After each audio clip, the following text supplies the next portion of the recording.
BA first year के second paper के अंतर्गत आज हम गदल कहानी से संबंधित चर्चा करेंगे। गदल रांगे राघव की कहानी है। रांगे राघव ने हिंदी साहित्य में कहानी, उपन्यास, कविता, नाटक, समीक्षा, जीवनी, इतिहास, इन सब विधाओं पर जितनी लेखनी चलाई है, संभवतः हिंदी में राहुल सांकृत्यायन के बाद ऐसा कोई दूसरा कथाकार हमें दिखाई नहीं देता है जिन्होंने विविध विषयों पर अधिकारपूर्वक लेखनी चलाई हो। इनकी रचनाओं की संख्या 125 है। रांगे राघव रचना के क्षेत्र में तो राहुल सांकृत्यायन के बराबर है ही, किंतु इनकी रचनाओं में जो मानसिक की तुलना करें यदि हम, तो संभवतः जयशंकर प्रसाद ही एकमात्र ऐसे हैं जो रांगे राघव उनके समकक्ष ठहराए जा सकते हैं। शैली के ओज और भाषा के प्रवाह के कारण हिंदी में रांगे राघव सदैव याद किए जाते हैं। भारतीय संस्कृति और सामाजिक और राजनीतिक समस्याओं का चित्रण और मार्क्सवादी दृष्टिकोण से किसी भी समस्या का विश्लेषण, ये इनके संपूर्ण साहित्य की एक चेतना या उनका परिचय हम मान सकते हैं।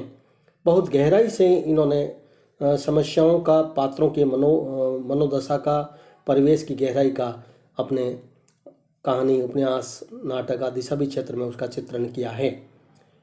इनकी पाठ्य पुस्तक में जो गदल कहानी है वह हिंदी की बहुत ही श्रेष्ठ कहानियों में गिनी जाती है। जो गदल के आत्मसम्मानी चरित्र और उसकी जो मनोदशा है उसका वर्णन है। उस समय जो आंचलिक वातावरण था जिस क्षेत्र में, उसका उन्होंने सजीव वर्णन रांगे राघव ने किया है। रांगे राघव की यह कहानी आंचलिकता के दृष्टिकोण से भी एक बहुत अपना विशेष स्थान रखती है, जिसमें ग्रामीण जीवन की निम्न जाति की जो स्त्री गदल है उसकी भावनाओं को रेखांकित किया गया है। कहानी का जो कथानक है उसमें गदल ही मुख्य पात्र है, जो खारी गुर्जर जाति की एक 45 वर्षीय स्त्री है। बचपन में ही उसके पति का निधन हो जाता है और पति की मृत्यु के बाद वह स्वाभिमान की खातिर लोहार, जो युवा विदुर मौनी है, उसको अपना पति मानकर उसके घर पर चली जाती है। उसके देवर डोडी को यह अच्छा नहीं लगता है और वह उसे वापस पकड़कर अपने घर ले आता है, किंतु वह अपने देवर डोडी से स्पष्ट कह देती है कि तूने मुझे इस घर में भाई की मृत्यु के बाद बहू को नौकरानी के समान बनाकर रख दिया है। अगर तू मेरे साथ विवाह कर लेता तो मैं नहीं जाती। डोडी के लाख मना करने पर भी गदल ने अपना इरादा नहीं बदलती है और वह अपने नए घर, जो युवा विदुर मौनी का घर है, वहाँ चली जाती है।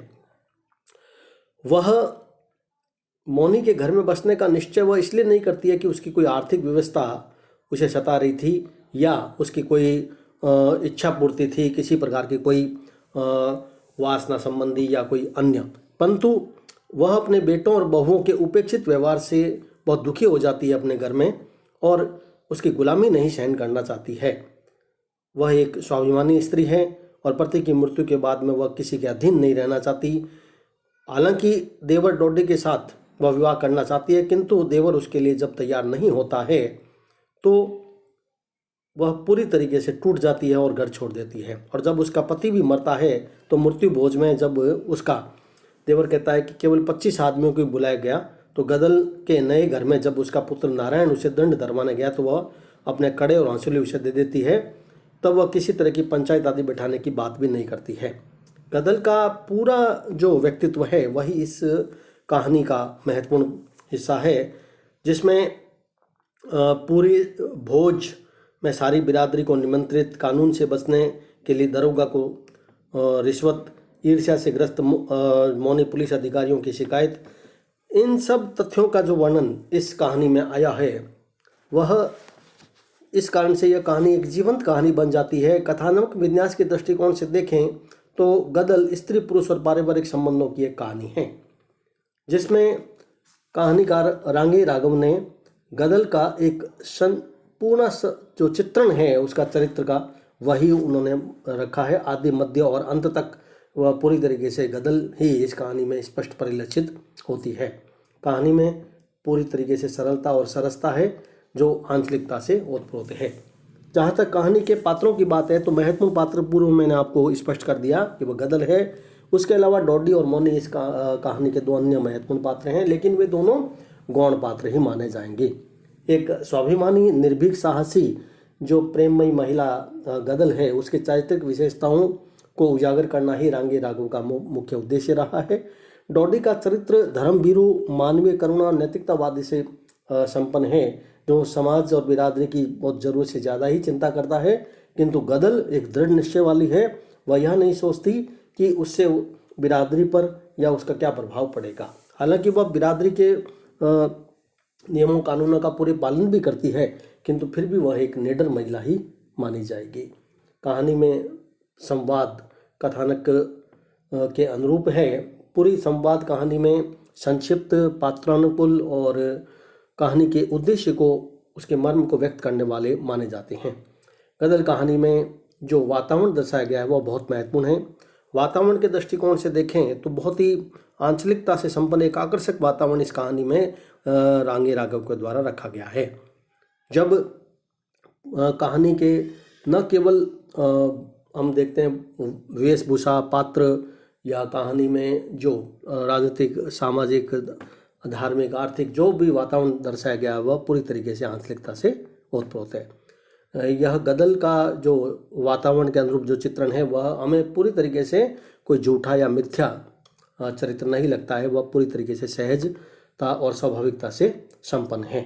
कहानी की जो भाषा है वह भी लगभग आंचलिकता से ही संपन्न है। निर्विवाद रूप से भाषा इतनी परिमार्जित है कि कहानी की भाषा में सरलता और सुबोधता ही महत्वपूर्ण बात उभर कर आती है। मुहावरों और लोकोक्तियों का प्रयोग बीच बीच में कई स्थानों पर किया गया। यह जो कहानी है मेरे दृष्टिकोण में इसको हम नाटकीयता से युक्त कथात्मक कहानी भी कह सकते हैं, क्योंकि इसमें एक जिज्ञासा और रोचकता बहुत बनी हुई रहती है शुरू से अंत तक। संपूर्ण कथानक में देखें तो गदल के नाम से ही यह कहानी रखी गई है, तो इसलिए गदल का जो चरित्र है वही इस कहानी में सर्वथा उचित और सार्थक बनाया गया है और एक उद्देश्य प्रदान कहानी हम कह सकते हैं, जिसमें मानवीय भावनाओं का सजीव और मार्मिक विश्लेषण कहानीकार के द्वारा प्रस्तुत किया गया है। जहाँ तक कहानी के कथानक की समीक्षा की बात है तो कथानक पूरी तरीके से संक्षिप्त है। एक कहानी का जो कथानक होता है उसके अनुरूप है, जिसमें कोई ऐसे विस्तृत अलग अलग से विस्तृत प्रसंग भी नहीं रखे गए हैं। और गदल का बेटा निहाल, डोडी, इन सब और गदल के मध्य जो पात्रों के संवादों के मध्य जो कथानक का संकेत मिलता है वह कहानी की समस्या को हमारे सामने पूरी तरीके से निरूपित कर देता है। कथानक का विकास भी बहुत स्वाभाविक गति से हुआ, जिसमें 2-3 घटनाओं को परस्पर आपस में कहानीकार के द्वारा जोड़ा गया। गदल का जो एक जीवंत चरित्र दिखाने के लिए गदल के पति की मृत्यु को बताकर उसके बेटे और बहुए और उसके देवर डोडी को भी पूरे एक सम्मान के साथ कहानीकार के द्वारा दिखा गया।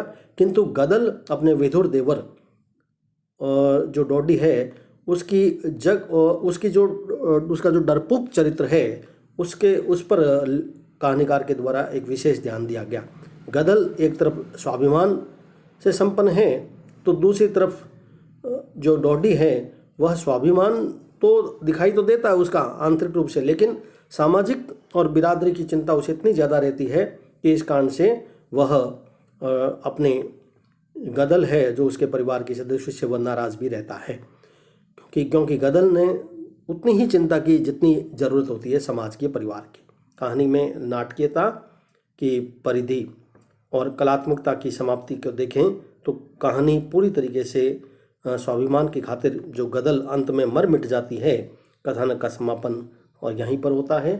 तो इस गदल कहानी में रांगे राघव के द्वारा पूरा कथानक, चरित्र, भाषा, शैली, उद्देश्य, वातावरण, नामकरण सब दृष्टिकोण से देखें तो यह कहानी एक आंचलिकता से परिपूर्ण कहानी है, जिसमें इस कारण से हिंदी की बहुत ही श्रेष्ठतम कहानियों में इसकी गिनती मानी जाती है।